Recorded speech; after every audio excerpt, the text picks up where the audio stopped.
একাউণ্টৰ ডিটেইলছ সকলোবোৰ এখন লিষ্ট থাকে। সেই লিষ্টতে আপোনালোকৰ বেনিফিচিয়াৰী ID নাম থাকে।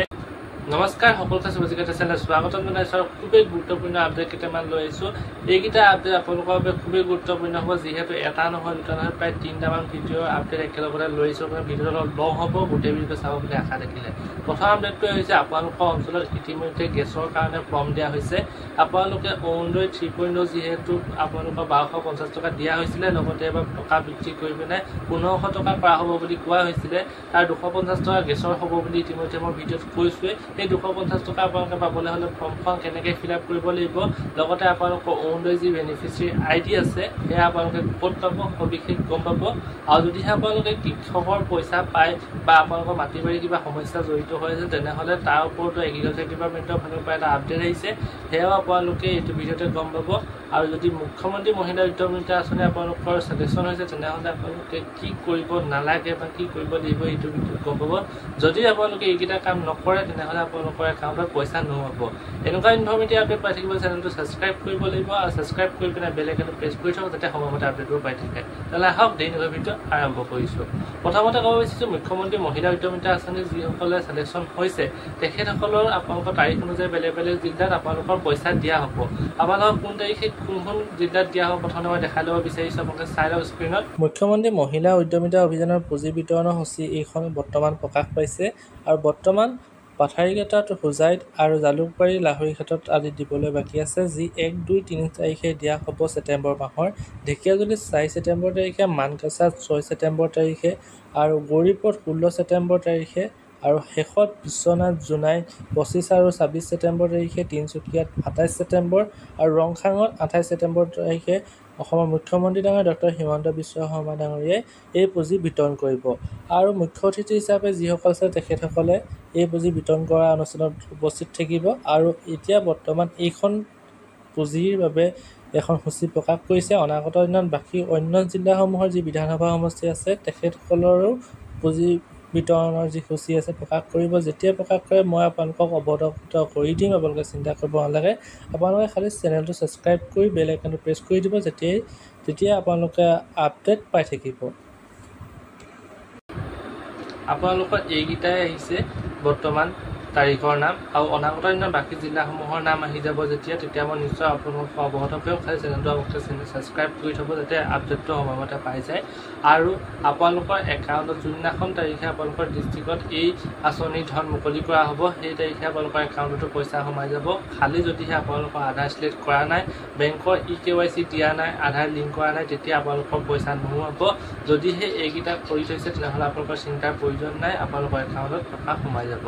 আহিছোঁ এতিয়া দ্বিতীয়টো আপডেটলৈ, যিটো আহিছে কৃষকৰ ওপৰত। যিসকলে কৃষকৰ পইচা পায়, লগতে আপোনালোকৰ যদি মাটি বাৰী সমস্যা হৈ আছে, যদি আপোনালোকৰ নামজাৰি কৰিব বিচাৰিছে, নামজাৰি কৰিব পৰা নাই, বা একচনীয়া মাটিৰ সমস্যা কিবা আহিছে, তেনেহ'লে এগ্ৰিকালচাৰ ডিপাৰ্টমেণ্টৰ ফালৰ পৰা এখন নটিচ আহিছে, যি যোৰহাট ডিষ্ট্ৰিক্টৰ ফালৰ পৰা আহিছে। বৰ্তমান অনাগত হয়তো বেলেগ ডিষ্ট্ৰিক্টসমূহতো আহিব। মই যোৰহাটত যিহেতু মই যোৰহাট ডিষ্ট্ৰিক্টৰ মই এগ্ৰিকালচাৰ ডিপাৰ্টমেণ্টৰ ফালৰ পৰা অহা নটিচখন আপোনালোকক দেখাই দিব বিচাৰিছোঁ।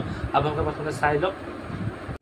যোৰহাট জিলাৰ কৃষক ৰাইজৰ জ্ঞাতাৰ্থে ভূমি নামজাৰি সম্পৰ্কীয় সমস্যাৰ তৎকালীন সমাধানৰ লগতে কৃষক পঞ্জীয়ন সুনিশ্চিত কৰিবৰ বাবে অহা 26 আগষ্ট 2025 পৰা যোৰহাট জিলা কৃষি আৰু ৰাজহ বিভাগৰ যৌথ উদ্যোগত কৃষি ৰাজহ আদালতৰ ব্যৱস্থা কৰা হৈছে, য'ত সকলোৱে নিজৰ সমস্যা সমাধান কৰিব পাৰিব। কৃষি ৰাজহ আদালতৰ অধীনত যোৰহাট জিলাৰ প্ৰতিটো ৰাজহ চক্ৰৰ প্ৰতিখন ৰাজহ গাঁও সামৰি লোৱা হ'ব বুলি তেখেতসকলে জানিবলৈ দিছে। লগতে যিসকলে নামজাৰিৰ বাবে ফাৰ্মাৰ ৰেজিষ্ট্ৰেশ্যন কৰিব পৰা নাছিলে, তেখেতসকলে এতিয়া শিবিৰলৈ যাবলৈ কৈছে তেখেতসকলক, আৰু তেখেতসকলৰ সমস্যা সমাধান হৈ যাব বুলি কৈছে। লগতে সমান্তৰালভাৱে উক্ত শিবিৰসমূহত জিলা কৃষি বিষয়াৰ কাৰ্যালয় আৰু লগতে CSC চেণ্টাৰসমূহতো ফাৰ্মাৰ ৰেজিষ্ট্ৰেশ্যন অব্যাহত থাকিব বুলি কোৱা হৈছে। আপোনালোকে ফাৰ্মাৰ ৰেজিষ্ট্ৰেশ্যন কৰিবৰ বাবে অকল আধাৰ কাৰ্ড, পান কাৰ্ড আৰু আধাৰ কাৰ্ডৰ লগত লিংক থকা মোবাইল নাম্বাৰ আৰু মাটিৰ জমানবন্দী তেখেতসকলে লগত লৈ যাবলৈ কৈছে। মন কৰিবলগীয়া কথা হৈছে যেন কৃষি ৰাজহ আদালত তথা কৃষি পঞ্জীয়নৰ শিবিৰসমূহত ইয়াৰ উপৰিও কৃষকসকলৰ উত্তৰাধিকাৰী সূত্ৰে পোৱা মাটিৰ নামজাৰি, মাটিৰ নথিত নাম শুধৰণি, যদি আপোনালোকৰ মাটিত কিবা ভুল হৈ আছে, নাম ভুল হৈ আছে, তেতিয়াও, আৰু একচনীয়া পটাৰ পৰা ম্যাদী পটালৈ পৰিৱৰ্তন কৰিব পাৰিব। চবতকৈ ডাঙৰ খবৰ, বছৰেকীয়া পটাৰ পৰা সাময়িক পটালৈ পৰিৱৰ্তন কৰিব পাৰিব। আবণ্টিত মাটি যি আমি পৰা ম্যাদী পট্টালৈ পৰিৱৰ্তন কৰিব পাৰিব। এবিঘা পৰ্যন্ত মাটিৰ শ্ৰেণী কৃষিভূমিৰ পৰা বাসস্থানলৈ শ্ৰেণী পৰিৱৰ্তন কৰা, খাজনাৰ লগতে ভূমি সম্পৰ্কীয় আন সেৱাসমূহ প্ৰদান কৰা হ'ব।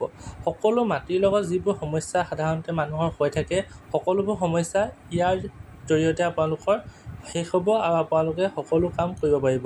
যিহেতু এই শিবিৰত আপোনালোকৰ ইমান সৰহ সংখ্যক মানুহ থাকে, আপোনালোক কোৰ্ট কাছাৰীত গৈ পিনে বেছি কৰিবলৈ দিগদাৰী হয়, আপোনালোকৰ কামবোৰ কৰাত অলপ পলম হৈ পৰে। সেইবাবে আপোনালোকে শিবিৰসমূহলৈকে যাওক, শিবিৰসমূহত আপোনালোকৰ কামসমূহ অতি সোনকালে কৰি দিব বুলি তেখেতসকলে কৈছে ইতিমধ্যে। এতিয়া আহিছোঁ শেষৰটো আপডেটলৈ, যিটো হৈছে অৰুণোদয় আঁচনিক লৈ। অৰুণোদয় 3.0 আঁচনিৰ অধীনত বহুতে 17 ছেপ্টেম্বৰ তাৰিখে ধন পাব, কিন্তু বহুতে নাপায়। কাৰণ যিসকলে অৰুণোদয় আঁচনিৰ লগত যিটো একাউণ্ট লিংক কৰিছিলে, একাউণ্টৰ ফৰ্ম দিছে, তেখেতে সেই একাউণ্টটো যদি আপোনালোকৰ আধাৰ লগত লিংক নাই, আধাৰ চিলেক্ট কৰা নাই, তেনেহ'লে আপোনালোকৰ সেই একাউণ্টত পইচা নোসোমাব। তেতিয়া অৰুণোদয় আঁচনি বন্ধ হৈ যাব আপোনাৰ কাৰণে।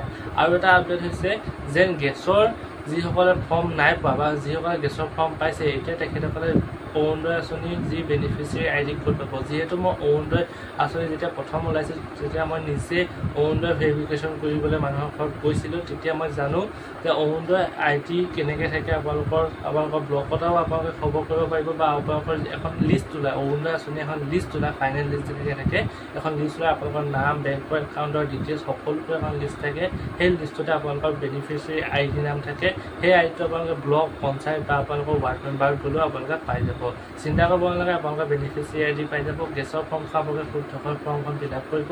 আৰু যদি আপোনালোকৰ নামত গেছ নাই, আপোনালোকৰ কাৰোবাৰ নামত বেলেগৰ নামত আছে, আৰু আপোনালোকে হাজবেণ্ডৰ নামত গেছ আছে বা মহিলাৰ নাম আপোনালোকে অৰুণোদয় আঁচনিৰ ফৰ্ম আছে যিহেতু, তেতিয়া আপোনালোকৰ কোনো ধৰণৰ সমস্যা নহয়। আপোনালোকে ফৰ্মখন ফিল আপ কৰিব পাৰিব আৰু বেনিফিচিয়াৰী আইডিও আপোনালোকে পাই যাব। তো এইকেইটা আপডেট আছিলে। যদি চেনেলটো চাই ভাল পাইছে, লাইক কৰিব, চেনেলটো ছাবস্ক্ৰাইব কৰিব আৰু বেল আইকনটো প্ৰেছ কৰিব আৰু বাকী সকলোকো শ্বেয়াৰ কৰি দিব ভিডিঅ', যাতে তেখেতসকলেও সুবিধা হয়। আজিলৈ আহিছোঁ, ধন্যবাদ।